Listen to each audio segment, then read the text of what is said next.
Pode ser o Grupo Corpo ou a Companhia de Dança do Pantanal.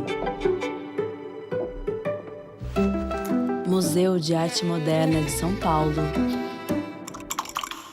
ou Arte em Cores. Filarmônica de Minas Gerais ou Programa Vale Música. Restauração do Museu Nacional ou da Cripta da Basílica de Nazaré. Onde tem cultura, a Vale está. Dos projetos que todo mundo já conhece, até aqueles projetos que todo mundo precisa conhecer. A cultura brasileira tem o nosso apoio.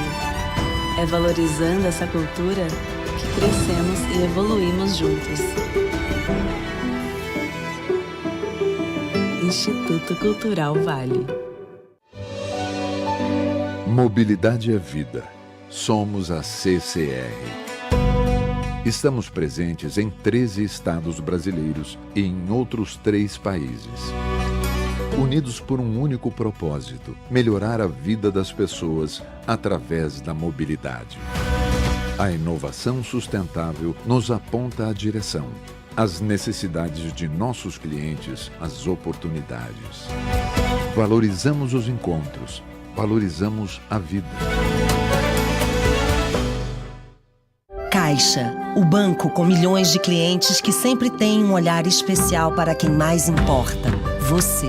É por você que tem nos benefícios sociais a esperança para superar os desafios. É por você que tem direito à moradia digna e quer realizar o sonho da casa própria. É por um país que acredita na união e reconstrução, com mais diversidade, sustentabilidade e muitas oportunidades. Caixa, é por você, é por um novo Brasil.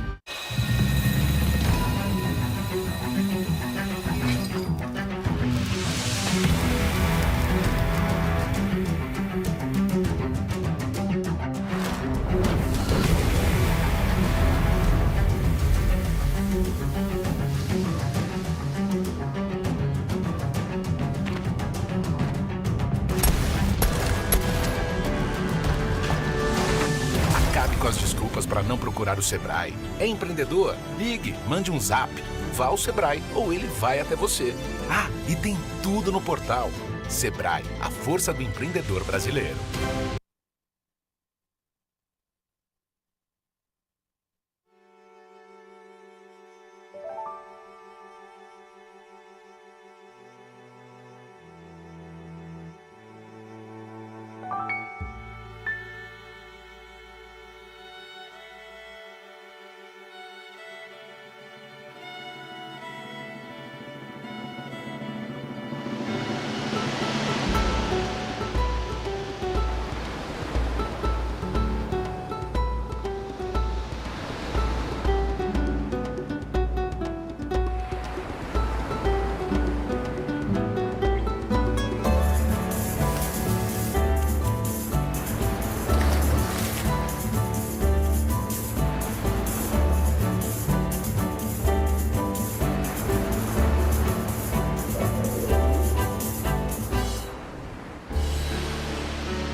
Eu sou a Roberta Pisco, fotógrafa artista, apaixonada por Paraty e apaixonada por literatura.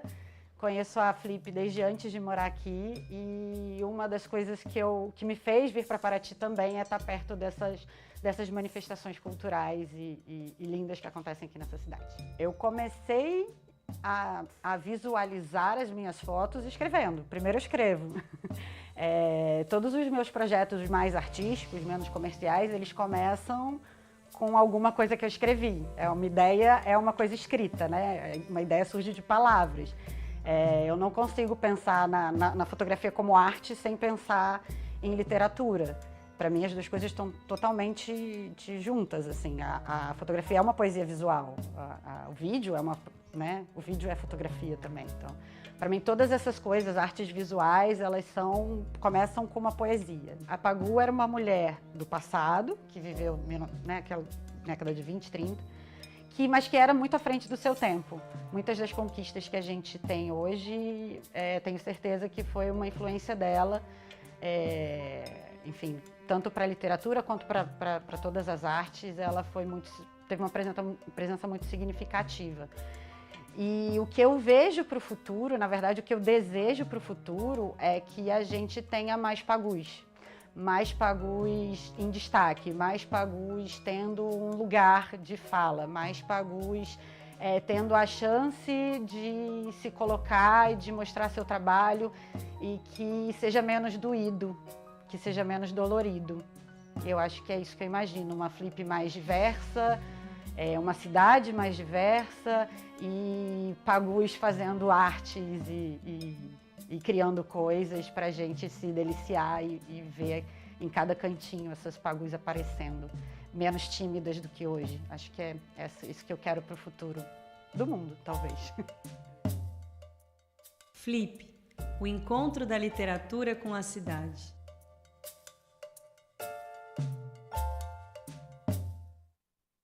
Ministério da Cultura e a Associação Casa Azul apresentam 21ª Flip, Festa Literária Internacional de Paraty. A Flip conta com benefício da Lei de Incentivo à Cultura, Lei Rouanet, PRONAC 231427, e possui acessibilidade para pessoas com deficiência física, visual e auditiva. Tem patrocínio Master, Instituto Cultural Vale. Patrocínio Ouro, Itaú, CCR e Caixa. Patrocínio Prata, O Globo, Mac Imóveis e Sebrae. Patrocínio Bronze, Globo Livros e Eletronuclear.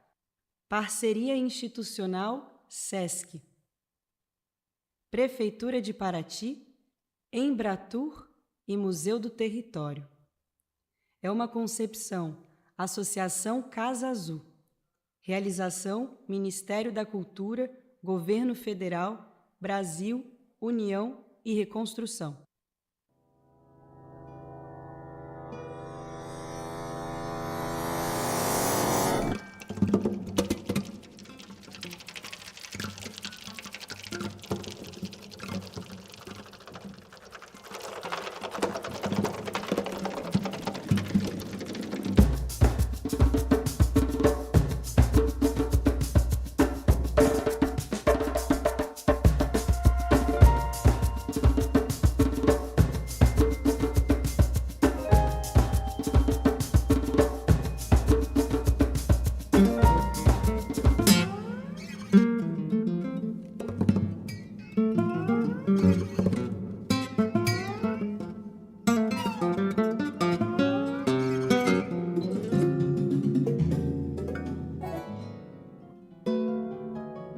Flip, o encontro da literatura com a cidade.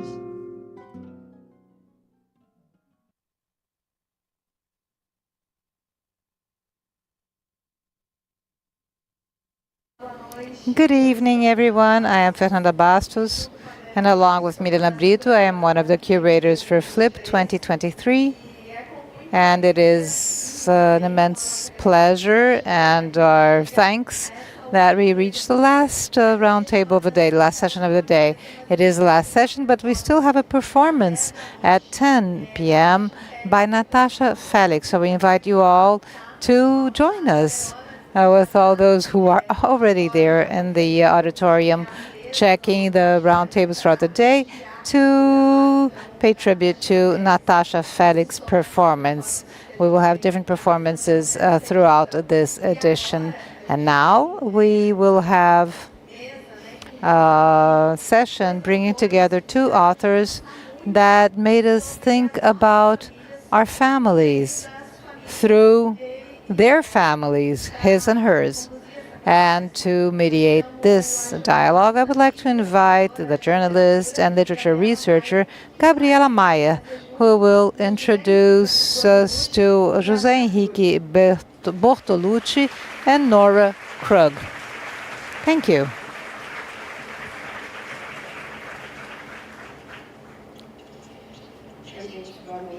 Good evening, everyone. It is a pleasure to be here. I heard that people get pretty nervous sitting here in this chair, and I can confirm it. I am nervous. I will introduce myself, and then I will introduce our guests this evening. I am Gabriela Mayer. I am a journalist. I am a literature researcher. I write also as a literature critic in certain newspapers. I am also work with the Põe na Estante, put it on the bookshelf. Today I have Café da Manhã podcast. I would like to introduce now our guests. Nora Krug was born in Karlsruhe in Germany in 1977. She published in texts and illustrations in vehicles such as the New York Times, Guardian, among others. In Brazil, she has published the graphic novel Heimat. German Reckons with History and Home by Companhia das Letras, with the translation by André Czarnobay. And more recently, she has also written along with the American historian Timothy Snyder on Tyranny, 20 Lessons from the 20th Century, with the translation of Donald Garshavi. She also has a graphic novel published, it was Kamikaze, was included in the 2012 of the Best American Comics. Nora is an associate professor at Parsons School of Design in New York, where she lives. And she is the granddaughter of Vili. Welcome, Nora. E o José Henrique José Henrique Bortoluci was born in Jaú, inland São Paulo. He has a PhD in sociology by Michigan University. He is also a professor at Fundação Getúlio Vargas since 2015. O Que É Meu, published by Fósforo, is his first book. And he already has a translation confirmed for 11 languages. He also something that is still in the press about politics and architecture by Alameda. And he is the son of José Bortoluci. Welcome. So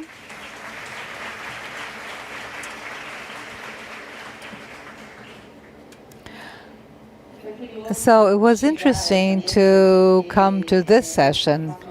In the different book clubs I participate in, that we could do a bingo, and every time I'm going to talk about the tension between what is collective and what is individual. And in this session, this tension is very present. Nora's work, and I'm called José because now we're friends, right? So I can call you Zé by your nickname. So his work, their work, can meet in this family investigation, in this search for an archaeology of the history of their families, their loves, and what the individuals of these families and the social subjects they represented, what do they mean in all this. So I guess to kick off, for us to help understand where you're coming from, I would like to bring a question for the two of you, which is, well, we are now going through a very difficult debate. Well, this debate has been strong for many years now, for 50 years, but I guess the Literature Nobel for Annie Ernaux last year sort of brought this debate back into light, to think about the author, the narrator, and the character, and when they get mixed up, which is the case sometimes in your work with biographical novels. How do you see yourselves in these different layers where you are in these three roles? You're authors, narrators, and characters of your own stories. So I'd like us to start from this standpoint, whoever wishes to start. Please, start. Okay, I'll start. So, first, it's such a pleasure to be here. Gabriela, Nora, I thank you, Fernanda and Milena, for having invited me. So many dear people here, readers, people who love literature and words. So to have everyone together here is fantastic. So I'm not sure if I have an answer, a precise answer, because there's no universal answer for your question, be it because of the current moment of literature or even to me as a writer, because this was a discovery in time throughout this process. I start thinking about this book, and in the beginning giving my sociology background as a researcher, as a professor. In a certain way, I was still used to thinking about writing, at least my way of writing, as something that was still distant from the topic of being the subject about which I write, the topics on which I write, the stories. But this changed radically and very fast as I started to write my own book. So in a certain way, this mixture, which is very productive, actually, I think in contemporary literature, it certainly was very good for me. Who is the person of the author? Who is the person while he's writing? Also, who is this character? And it was a sort of awakening of the process itself of writing. And I guess that this will not end there, because still today, when I go back and reread parts of my book, this will continue to happen. Who am I as a reader of this book? For instance, now I have just concluded the reading. I read my book to my father. And this is very distant from his life story. My mother read it, and now I'm reading it for my father, and my mother is listening in too. So this is yet another moment in which I am concluding.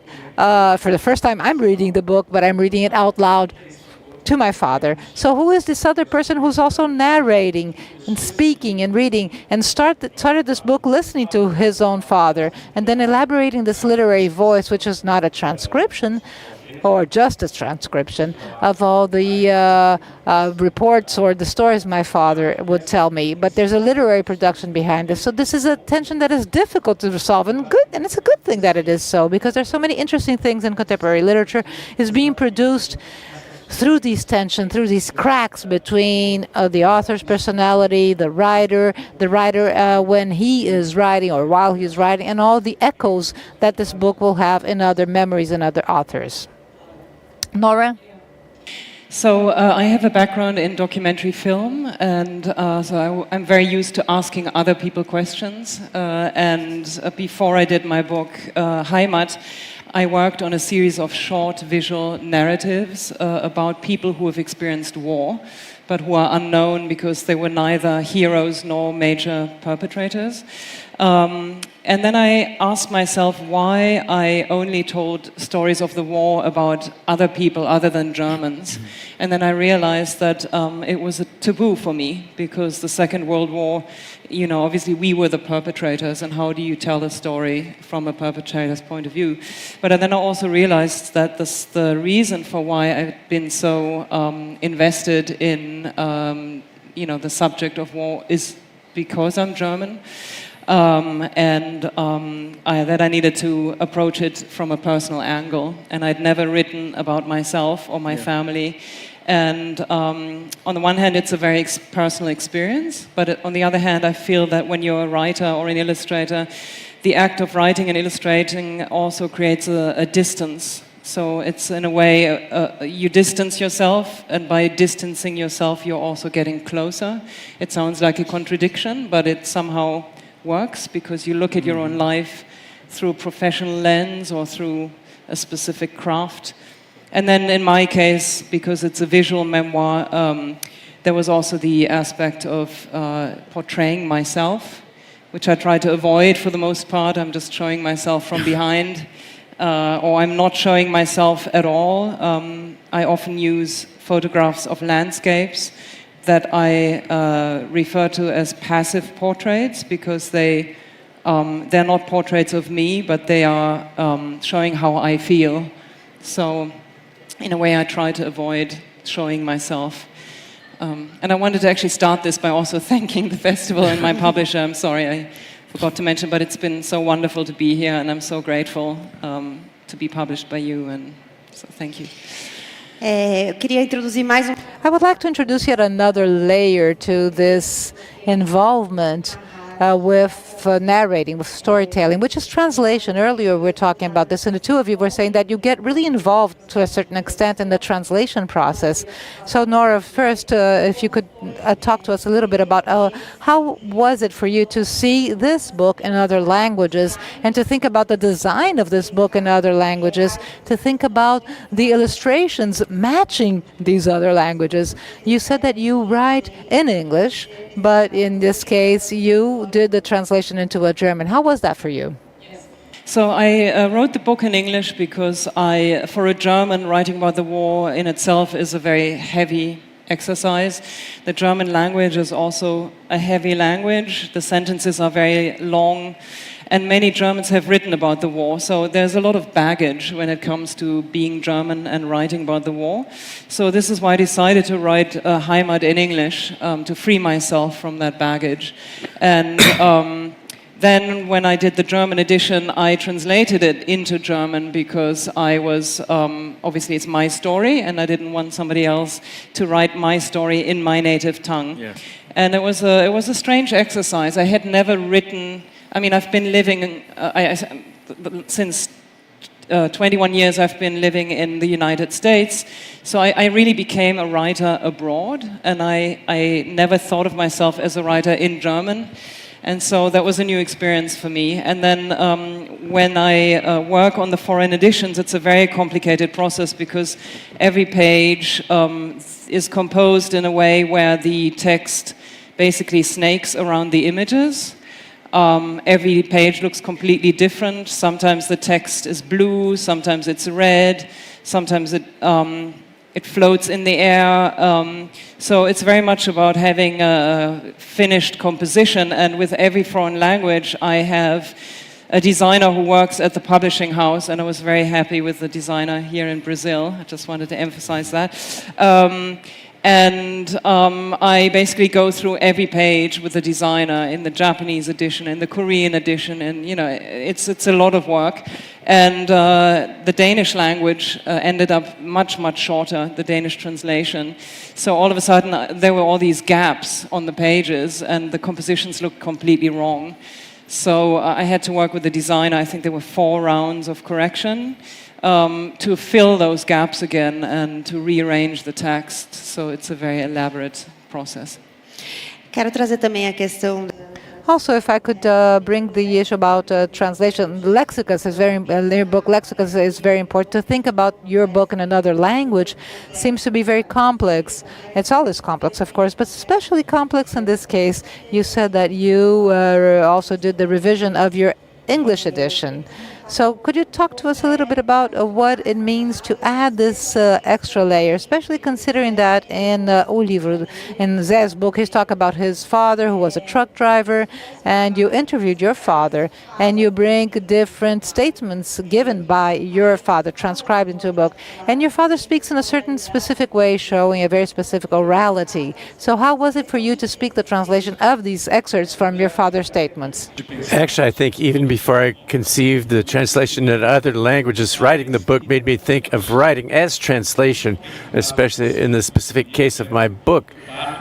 My point of departure, the material that I use are interviews and life stories, like my father's life story, which I did at the beginning of the process in writing the book. And I think that that's the first translation itself, the translation of my father, of his memories to orality, to the oral stories. Obviously, it's mediated by time, by forgetfulness. He's telling his son the story at a very dramatic time in our lives when he had just been diagnosed with cancer. So there's a specific scenario of this oral record with my father, which is very particular and specific. It's quite complex, the idea of translation. The second moment is a time of transcribing these oral records and recordings into writing, and transcription is already a translation. When we talk, there's no exclamation point, commas, and everything when we speak. So these are choices in the transcription which already involve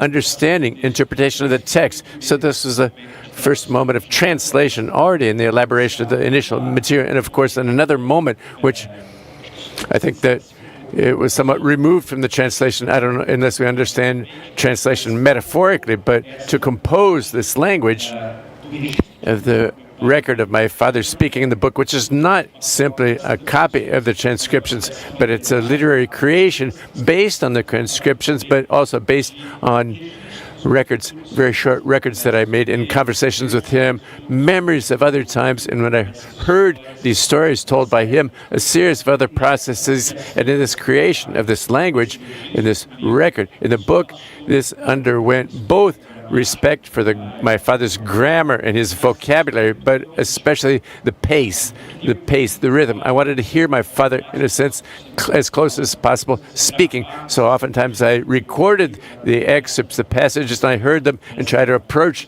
this musicality of my father's speech, which obviously is part of a record in the working class of the interior of the state of São Paulo, somebody that was born in the 1940s and everything else. And obviously the translations to other languages, that's another element. The book has two records. One is close to my own record of my speech and writing, another close to that of my father. And the translators have no problem whatsoever translating my own speech. Nobody complained. There were no doubts, just very specific things. But I hear from all of them, they're yanking out their hair to try to invent the language. For example, my English translator was scared of trying to spatially situate my father and turning my father into a northern English farmer, something like that, or a fisherman from Scotland, something like that. Okay, with the language, there's another translation exercise.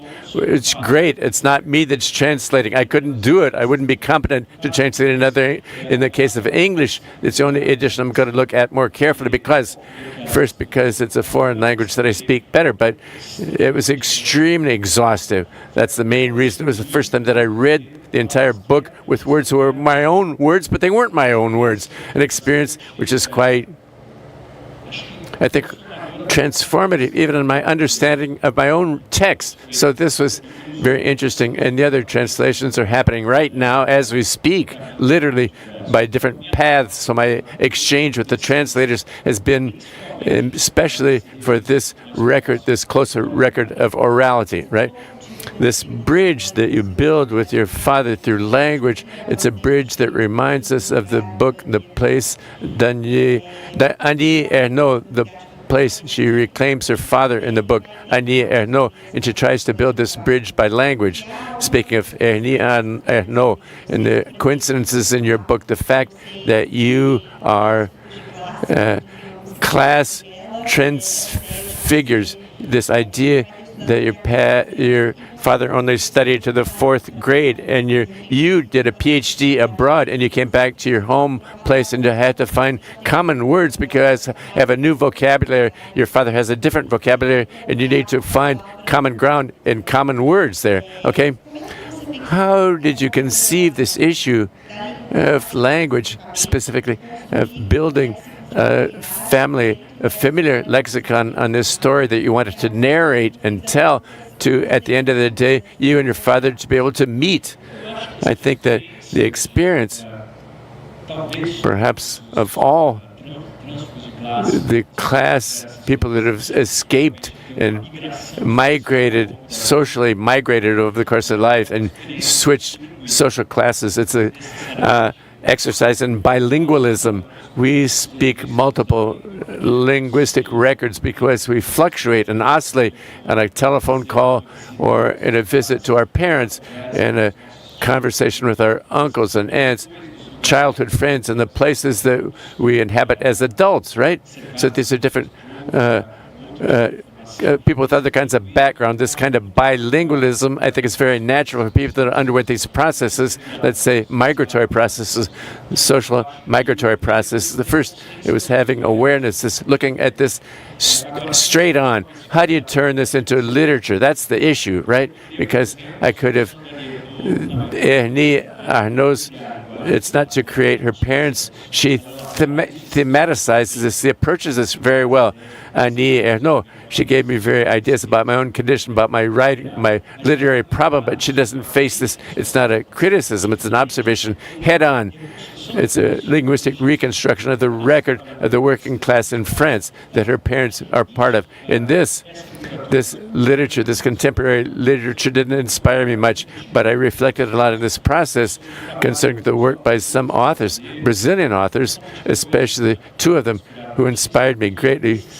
These were the ones who have fundamental work in dealing with the matter, brilliant matter, the rich matter, popular grassroots. Carolina Maria de Jesus, a child of the dark, who wrote the diary of the child of the dark in a lexicon and a grammar that fluctuates, that she's reading in the newspapers and the grassroots community speech. And she does this brilliantly. Child of the Dark by Carolina de Jesus. It's because of the way that she writes, not despite the way she wrote. She's not just content, she's form also. And another one that did this in another way, created a multiple language for universal, which is Guimarães Rosa. So the devil to pay in the backlands, creating this linguistic record of my father. I often turn to these masters, Guimarães and Carolina Maria de Jesus, to inspire me and to understand the paths that could lead me that direction. Nora, in your books, in this quest, this family search, the lexicon matters. You do a search for words. You look at these words in a very accurate way, seeking exact meanings, not only for the words, but for the objects that remind you of this family connection. And there's an issue which I think is extremely important, which is the name of your book, Heimat. There's a translation, an imprecise translation in Portuguese when I learned like homeland, and then it could be fatherland, also homeland, fatherland. There's several different possible translations and nuances in this word Heimat. You explain in your book that Heimat is a place for familiarity. Well, how was it for you to seek this familiarity, and what role did literature and the search for precise words in your answering and responding to what this place was for you? What is Heimat for you? Yeah. Well, it's a very difficult term to define because, as you were saying just now, it defines, I think, the place that we feel we most belong, or the place that shaped the way we think about the world, about ourselves. Often it's aspects about the culture we associate with the terms such as food, particular kinds of regional foods, landscapes that are familiar. For me personally, I think it's a very difficult, part of I think the underlying question of the book is not only who were my grandparents and what did or didn't they do under the Nazi regime, but also what does it mean to belong, what does it mean to be German today, and what is the term Heimat. So in a way, the title could almost be read as a question. What is Heimat? And I think, often people ask me, did I ever figure out what it really means to me, after I finished the book. And I think that is not the goal of the book, in a way. I think the goal is to try to ask more questions and to try to understand the complexity of these terms, such as cultural belonging, and how do we fit in as individuals, how do we feel. You were talking earlier about individualism versus collectiveness. What's the difference between a collective sense of Heimat and an individual sense of Heimat? And I wrote this book after I had moved abroad for 16 years. So I think I needed that distance and that distanced look back in order to again, to get closer, to ask myself, what is my culture? I don't think I would have asked myself that question if I had stayed in my culture, because I would have remained in this very familiar space. And so through the images and the text, but also the pages that you mentioned, so I have my family narrative, but then I interrupt the narrative at various points in the book to insert, catalog-style pages that are called From the Notebook of a Homesick Emigre, Things German. And they list objects or places that I, as a German living abroad, associate very strongly with my culture. Things that I missed while living far away. I mean, this is, for instance, a very specific binder that we use in Germany called the Leitsbinder. And it's very, sturdy, and it always, to me, associated the idea of reliability and safety. And it's funny, after I published the book, an old guy from Canada wrote me an email, and he said, "Oh, I read your book, and I so much..." He had been living in Canada for 50 years, and he said, "I so much identified with all of the objects that you're, featuring in the book. And I have many old lights binders that I don't need anymore. Do you want me to send them to you?"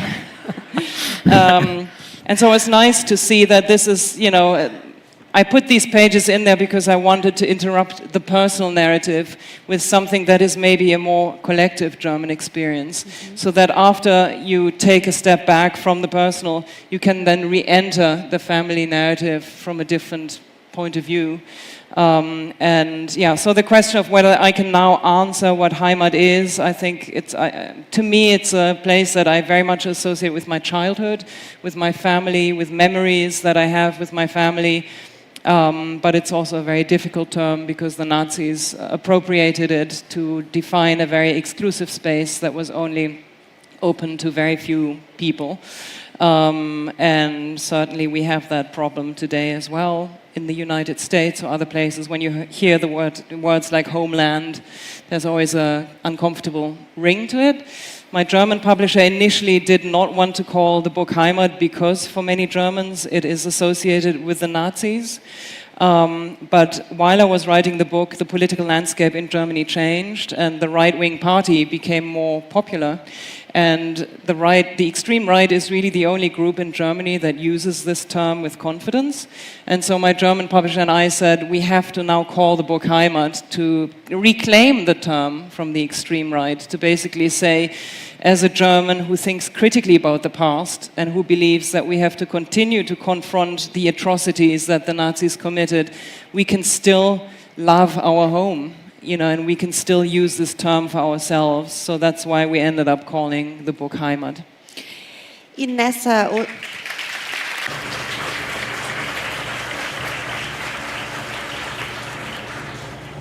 In this fluctuation between the individual, when you fluctuate between the individual and the social subject, you tell how you attempted to understand your family's relationship with Nazism, the guilt of understanding what it meant to be German, but at the same time, some moments of effective recognition, a personal one, very individual one, as a time when you say that you found your uncle's tomb in a military cemetery. You felt something for him much more personal, almost calling him uncle. When you called him uncle, narrating these people in your family and their story, did it make it easier for you to separate the individual from the social and collective subject represented by it, or did it make it more difficult for you to make this separation? I think one of the main reasons for why I decided to write and illustrate this book was because as a German of my generation, at least in West Germany, we grew up with a very, very intense Second World War and Holocaust education. And so the Holocaust was very much part of our curriculum. We went to concentration camp museums, we spoke to survivors, we read so much about the history. But we always learned it on a collective level, on an educational, institutional level. And at the time, we were not that much encouraged to approach the subject from a personal angle. We were not really asked by our teachers to go home and interview our grandparents or to find out what happened on our streets, in our houses, in our towns, because that was taboo. And so I think most of my friends, and including myself, knew nothing about what happened. We knew so much about the war, but we knew nothing about our own families. And I only really realized that when I left Germany, because when you leave your familiar context, Hannah Arendt once said, where everybody's guilty, no one is. And when I left and I lived in New York, which is a very Jewish city, there are so many immigrants or former refugees or ancestors of refugees, I suddenly became the German representative. And you carry your country's past within yourself, and suddenly you become the representative of that country. And I realized suddenly that I had not at all confronted the subject on a personal level, that it was all just collective. And you can hide behind the collective. And so I realized I had to go back and go to the archives and research my family members. And I think both collective and individual memorialization or remembering are equally important. I think they connect, but they also have their separate meanings and value. I do think that it's very important that we remember collectively, because it shows a country's commitment. It basically shows we all stand together in this task of confronting our past. But I think we also need to go into the archives, to find out, did my ancestors own slaves? Were my grandparents Nazis? I think we need to take personal responsibility, because it's part of understanding history, and also part of history writing. When you write these books, the personal narratives are often overlooked in history writing, and I think we need to pay more attention to them. How do you take responsibility? How do you take responsibility for a collective trauma, both for Nazism and other things, inclusive of the situation that we experience today? How do you take responsibility for a collective trauma? And even more, how does the individual, should they think of their own responsibility for something that personally they didn't commit, but they are part of a group that did that? I think what stopped me as a young person living in Germany initially was that the sense of paralyzing guilt, because when you learn abstractly about your country's crimes, I think it can paralyze you. You feel guilty, you feel ashamed, and that doesn't help. So I think the goal is to replace the term guilt or shame with responsibility, and to try to learn how we can apply what we learn about the past to the present and the future, and how we can take agency as individuals, even if we didn't commit the crimes. So I think that moving away from the idea of guilt and towards accepting, okay, this is what happened, we can't repair it, but we have to take responsibility now. And I think that's one of the ways probably to approach it. Só para lembrar. Oh, yes, please don't forget, if you want, you can submit your questions in writing to me, and I will address it to our writers. Zé, you think about your father and your narrative from a very personal perspective, individual perspective, but you also bring a collective aspect regarding your father. You report how this man, a working class man, was, how you came from a poor family, and you describe almost hunger. You never suffered hunger, but it was almost hunger. And you use an imagery, a beautiful imagery of thinking that sometimes we call a will. It's an almost hunger. But at the same time, you say that your father, you understood at a given moment that your father had a certain privilege, regardless of everything else. You use the concept of Du Bois in your book, saying that you recognize him psychological compensation for the whites. He was entitled in that sense as a white person. So how do you meet your father in this? How did you find the tools to talk about your whiteness, so to speak? It is impossible to write a book in Brazil that will tackle social issues without thinking about your whiteness. You might face it head on, or you might sort of work around it. But this working around will always be illy constructed. Whiteness in Brazil, it's not something that has to do with racial studies or studies done by black people to criticize racism. Whiteness is a constitutional part of Brazilian society. It's in the basis of Brazilian society, or among many other foundations, but this is one of the main, the brutal inequality and violence with racial contours. And of course, this is directly related with class issues. So class is not, at least my book would talk about class and migration, how do you go upscale or downscale, workers that work in transportation, truck drivers, the class origins of my family. But it will be absolutely a failure and in a certain way morally coward if I would not understand and face it head on and express this head on, because within the workers' class there are differences, there are divisions there, and there are privileges too that have to do with gender. My father has a privilege because he's a man also, and privileges that have to do with race, which are transmitted to me, of course. I am also benefited by those privileges. So this is a starting point, a basic starting point for any kind of reflection regarding Brazilian society. In this sense, I don't think it was an artificial effort to insert this in my work. It was just a way of listening to his stories.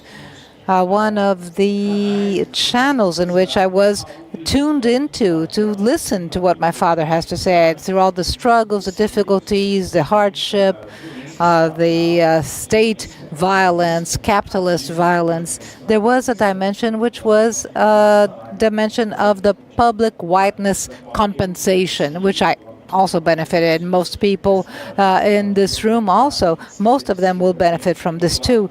And this should be a basis for our reflection, our ABCs of how we should understand Brazil, regardless of whatever topic we're talking about regarding Brazilian society. So this was how I initially talked about this.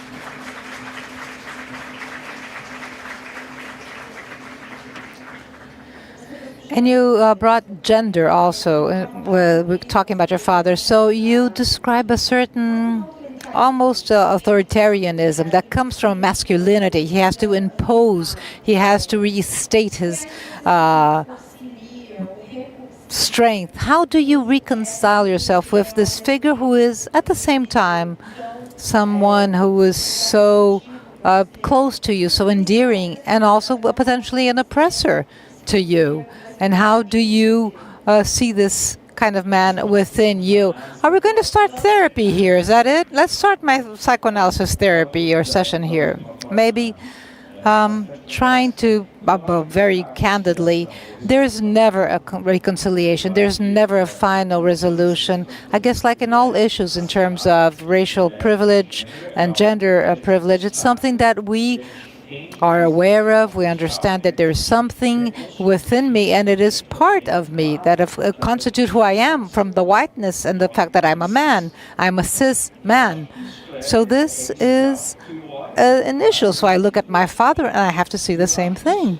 And this is something that talks to Nora's book, because there is this attitude that also is justifiable, I guess, in many cases, which is the attitude of the guilt, as you said yourself, Nora, and the attitude of the attempt to trying to, leave out all those things that we have. We want to distance ourselves from our field of vision. We want to take everything out of our field of vision. So I guess it's more productive just to stop and think. We live in a society that structurally is violent, structurally unequal, and that will be part of what makes ourselves us. And it did constitute my father when these things were not talked about, or not as much talked about as they are today. So of course he was born in 43 in a inland city. The truck drivers is a very male class. Even less now. Recently I was talking to 80 truck drivers, men and women, and many of these women came to talk to me because this was something that we'd never heard of when my father worked as a truck driver. We didn't have women. So this is also something that has changed. The world in which he worked is not exactly the same. Of course, there's many similarities, but not the same. So there's never a final reconciliation. But Nora's book also does this, to try to be courageous, brave, as writers, as citizens, what have you, to look at these problems head on. I wrote this article at Folha de São Paulo right after I published my book, and it has to do with this topic directly. The title was, "We Need to Narrate Terror." And I talk specifically of narrating terror and the trauma of the pandemic and how the government that was dedicated to promote death in Brazil, and this happened for 4 years. The government that wanted to celebrate, promote death, actual death of citizens that will be unequally distributed in the population according to all the structural inequalities we have in society and aesthetics of death. I don't think that literature is able to correct this. Of course not. I know that art and literature has to be humble enough to understand that we can correct these problems with justice, through the wealth distribution, social policies, and everything else, but without a narrative of what terror was that will go through the terror of chauvinism, of racial violence, it will be impossible to think about another and different society.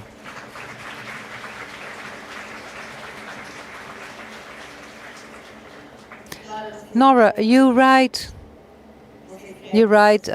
say that you've learned about the Holocaust at the same time when you got your first period, and that the whole idea of becoming a woman was so embarrassing as the idea of being a German person. What is the greatest way, to be a woman or to be a German? Now I feel fine about both, but I think what I was trying to say is that for German young people, and maybe it's like that still today, I don't really know the new generation because I don't live in Germany anymore, but when you learn about the Holocaust, you're already at a very sensitive age where you ask yourself many questions about identity, and you're very vulnerable. And then, so many countries, I know about the United States, every country has its narrative that you're trying to base your culture upon, and also World War II narratives. For instance, in the United States, the most dominant narrative is the one of the liberators, obviously. They came to Germany and liberated the camps. In France, it's the narrative of la résistance, even though southern France collaborated with the Nazis. There were concentration camps in France that were French-run, from which Jewish people and other prisoners were then sent to Auschwitz. But every country has their own narrative that feels comfortable.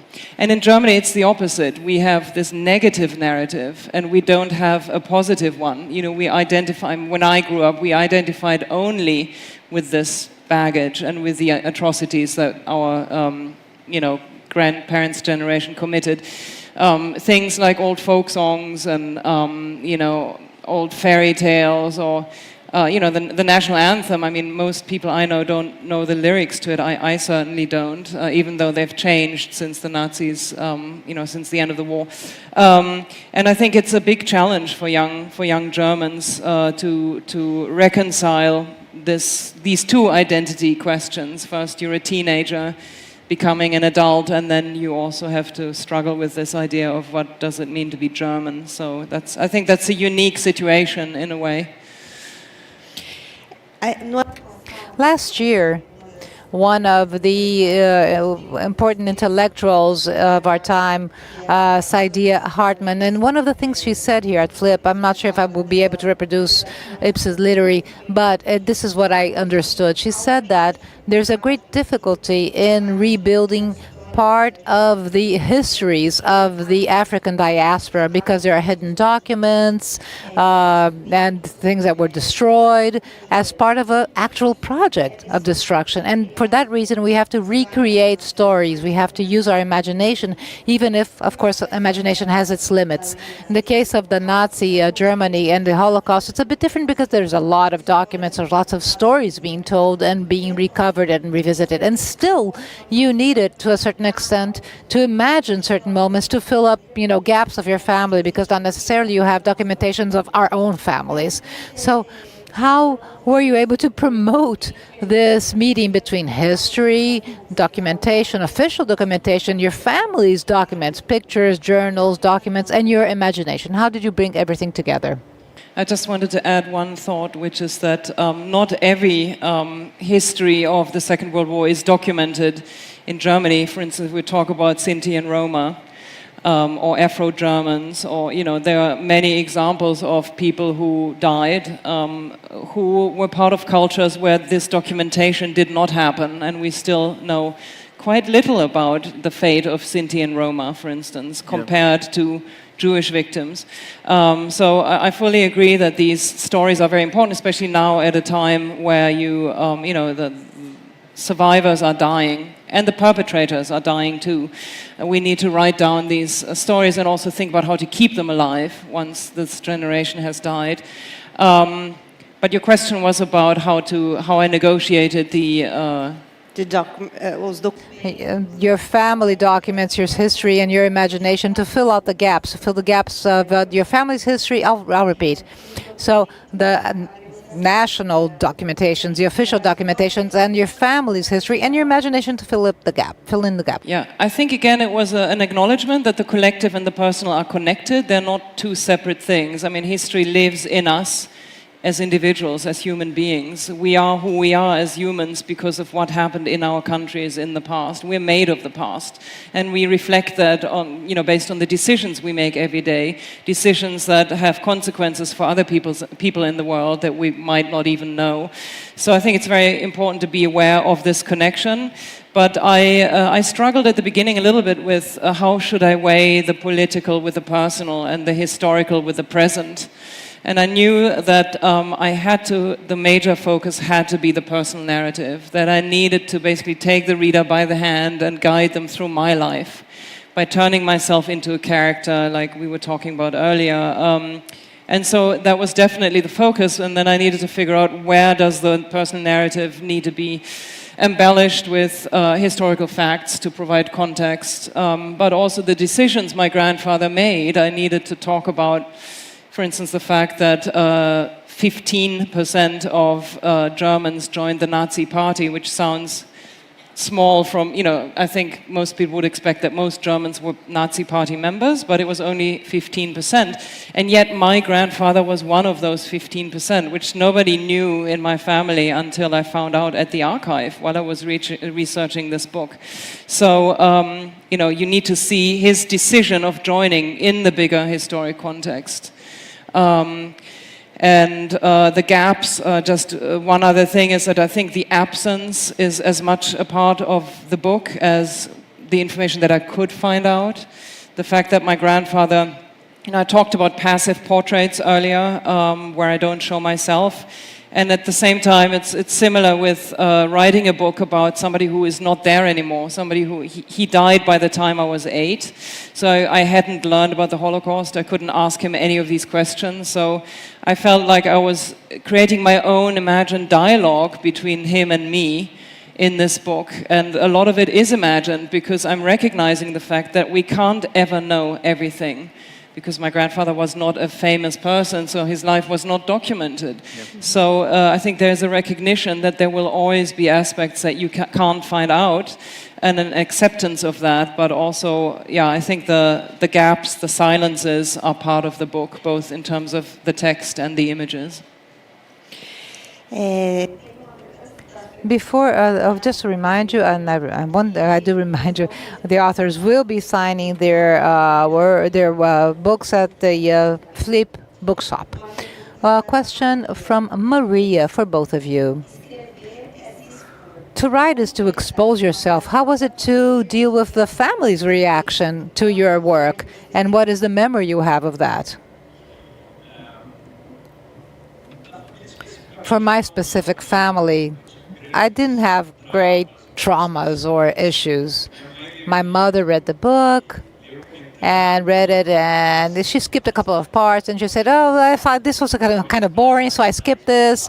So I was skipping stuff.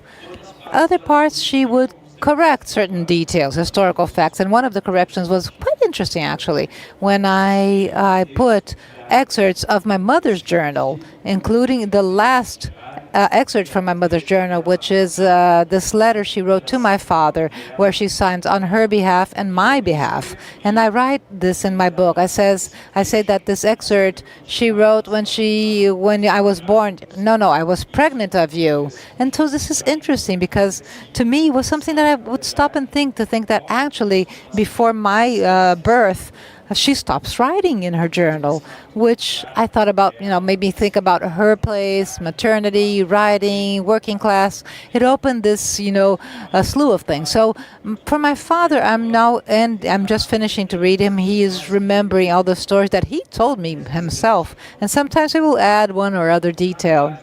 But actually, since these stories are not exactly how he told me, because of course there's a bit imagination to use fabulation, complementation, literary recreation, the characters that come together and mesh.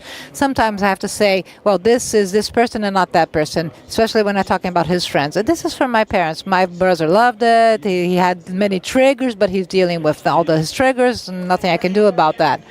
So you're doing therapy for your brother, and the rest of the family didn't, make many comments. Some are very proud, and some didn't even read my book. But one thing I was talking to Nora about, which I find quite interesting, there's some types of books, Nora's for sure, and I felt this with my book too, that will invite people to tell their own stories, and to me, to the authors, it's like a second life that the book has. This exercise of listening to these stories, and they will stop me here on the street in the middle of Paraty. They say, oh, you know what? My uncle was also a truck driver, or maybe I'm caring for my sick father or something like that. So many messages on Instagram or what have you, emails. So it's almost an emotional work that I wasn't able to think how big this would become. And it's so interesting, but it's also a weight.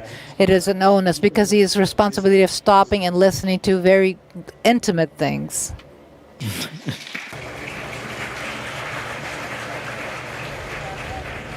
I'm very close to my parents, and I told them early on about the book, or that I was intending to write a story about our family. And they knew from the beginning that my goal was not to judge too quickly about my family members or to excuse them, but to try to find out more about what they did and what their decisions what the consequences might be for our lives. And so I showed them the manuscript, just my parents, before I started illustrating, because I wrote the book first before I started adding the drawings. And they didn't ask me to change anything, which I was very grateful for. And then there was my other side of the family, the more estranged side of my aunt, who my father hadn't spoken to in many, many years before I was born, because they had had many arguments. And I felt like in order to find out what happened in that part of the family, she was one of the few remaining surviving people who knew my uncle, who had served in the SS during the war. So I felt like I needed to meet this woman, my aunt, who I'd never met before in my life. I was very nervous. And then I went to her home, and I realized that, also related to what you were saying, people like to tell their stories, including the people in our books. It felt almost like she had been waiting for this stranger to arrive to talk about her dead brother. He died in the war as a young soldier, and she loved him very much. And she suddenly took out all these photographs and newspaper articles and ephemera that she still had from him that her own children hadn't really seen. And because of this distance of me, the stranger, coming and asking questions, she suddenly felt like we could connect over this individual, and she was so much more open than I had thought. But I didn't know how she would respond to the book, and I don't know if she read it because she passed away shortly after the book came out.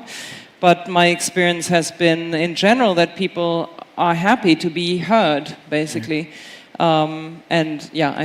We talked about yesterday how we both had this experience of the book becoming about more than just yourself or your own culture or your own family, and that ideally it takes on a more universal quality where other people can identify with the idea of belonging or of relationship with their own father, and so it's nice when that happens, when you get these kind of responses. Só para complementar, eu me lembrei. Just to add, I remembered when people liked, when my aunts knew that I was interviewing my father, they began to tell me stories that they had never told me before. My aunts. So some of the stories are dialogues of the stories that I heard from my aunts. And for example, stories about my father's mother that my aunts knew, but my father didn't. Because of course, they were the women closer to my grandmother. Of course, my aunts they were the guardians of these memories. And my aunt, one of the oldest one, Odette, said before I die,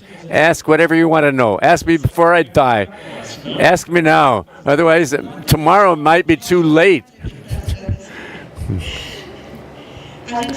We're close to the end, but there's a question for each of you here for us to conclude our session. I'm going to begin, with a question for Nora. Nora, at the beginning of Heimat, you mentioned 7-1 against Brazil in 2014 in the FIFA World Cup.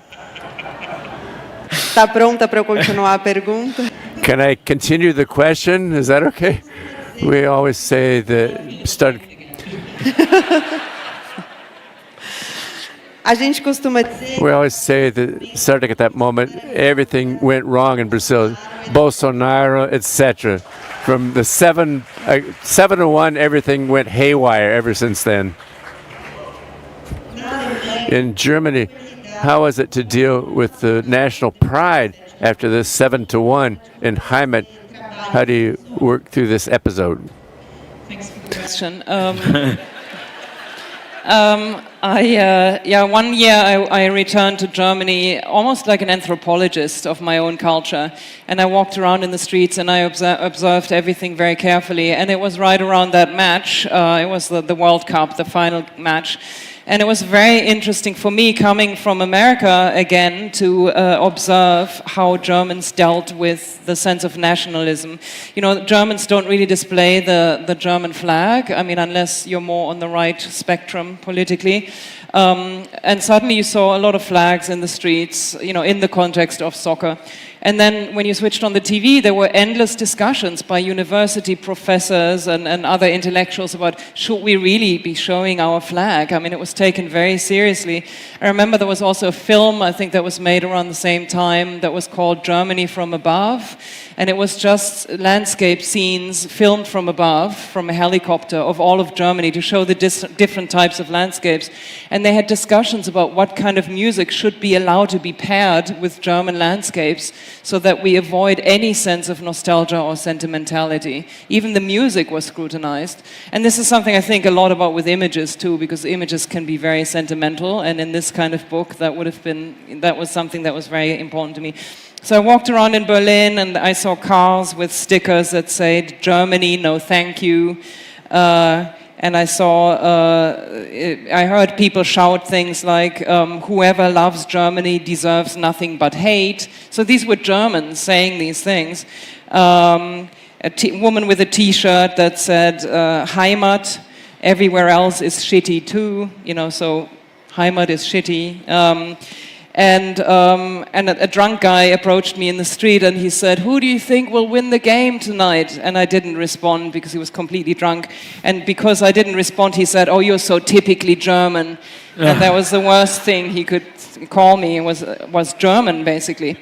And then when the German team scored more and more goals, I remember that the coach was very low-key. And what he said literally was, we shouldn't get too elated now. You know, let's not get too excited. I mean, we're German after all, so it's... but it really felt wrong to be too celebratory, to be too boastful. And then what I found really disturbing and sad was that the next day, many newspapers, including the New York Times, which is a great paper, but wrote things like, Brazil left humiliated by Germany's dominance. And the Germans were merciless. A soccer massacre of the highest order. And that was so sad, because the Nazi reference it never ends, and you could feel that in Germany as well.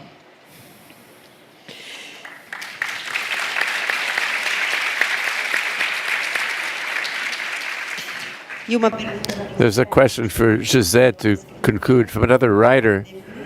Bruna Calhotero for José Henrique Bortoluci. Dear José, could you talk about your book as a novel and your parents as decolonial subversions of classical characters? D.G. Ulysses, who travels by truck on the day in Penelope is the Brazilian Penelope in the evening. That's a Bruna. That's a typical question from Bruna. So your father was a truck driver, Ulysses during the day, and Penelope was your wife, or his wife at night. Two stories which really impacted me to think of this book's structure, to think of the characters. So I returned to these characters. One I'd read countless times. It's one of the texts of my life, which is The Third Margin of the River by Guimarães Rosa, which I think is a pearl of universal literature. The third bank of the river. And the Odyssey I read during the pandemic was beginning to think of the book's structure. Of course, it was a book about a traveler. I wanted to reach, so to speak, this story, which is the story that's most emblematic of our literature concerning a voyage. And obviously, it's the Odyssey, which inspired. It became a synonym of journeys, the Odyssey, right? This journey, Ulysses' journey in the Odyssey. During the initial writing process, I read it and I came back to these images constantly. In the specific case of the Odyssey, I think there are three issues that helped me to structure the book. The first, of course, was Ulysses himself. Not to compare it at all to my father as a hero, but this idea of the obstacles of a traveler to be removed from the family, the uncertainties, the problems and the trials and tribulations, and the journey as a metaphor for life. The highway is my father's case, and the sea in Ulysses' case in the metaphor for life. And it's an interesting thing that this character in Western literature, which is Penelope, who was, we could write her perhaps as a queen, a seamstress queen, and my mother is a seamstress herself. So what a point of entry identified with that made me think a lot about the place of my mother, not as someone who waits as a victim for Ulysses to return, who led her life, a difficult life with limited resources and having to raise 2 children while her husband tried to gain his daily bread, and she tried because she's sewed for others. There's this Penelope, I think, is a fascinating figure. It was poorly represented in literature as someone, as a victim who only waits for her husband. Actually, she's totally active in the real story. Penelope, she sews to fool her suitors. She's one of the ways of material intelligence fundamental for her to this shawl, in her matrimonial shawl. Again, this made me think of the role of having grown as a mother, my seamstress mother, listening to the sound of the sewing machine, often have my own clothing either mended or sewn by her. It's interesting to think also that even when we work with nonfiction, what exists there are characters. GT in the book is not DD in flesh and blood. It's impossible.